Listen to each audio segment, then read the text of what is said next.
Ме го знаеме периодот на бомбите, така наречени, кога исклучително кружеа лажни информации, многу побрзо меѓу учениците, едноставно тие побрзо ги добиваја информациите отколку самите училиште институции.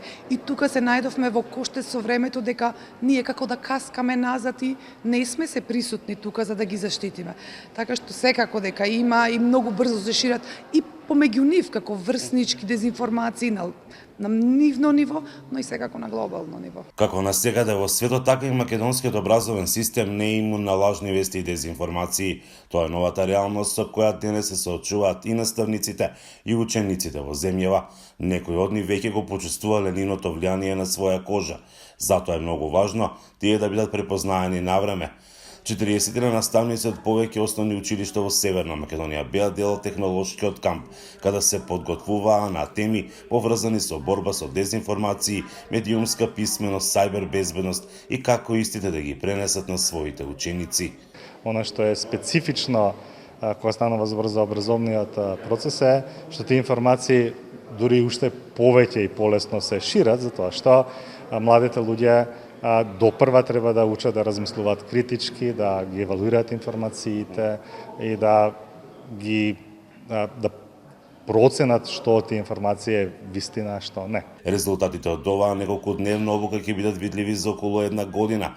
Во следниот период тие ќе треба да креираат едукативни ресурси кои потоа ќе ги применат во наставниот процес. Наставниците велат дека потребата од ваков вид обуки е неопходна. Да бидеме во чекор со времето, многу побрзо да реагираме и да ги научиме како да ги препознаваат, а не само бегло да веруваат на се она што се пласира. Затоа што и наставниците и учениците не прават разлика помеѓу лажни вести и помеѓу факти, значи помеѓу вистините вести. Децата се зависни од интернет и нормално читаат лажни вести, па тие лажни вести ги пренесуваат еден друг.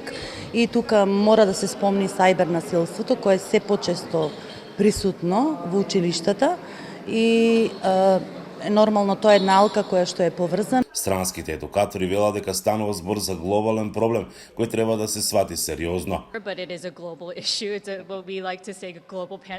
Можеме да се согласиме дека ова е глобална пандемија и така можеме да ја наречеме. На светско ниво се шират како оган дезинформациите, тие нема да си заминат.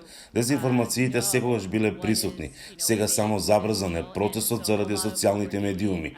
Ние сме овде да ги опремиме наставниците со вештини и методи како истите да ги препознаат и како да се справат со ваквите дезинформации.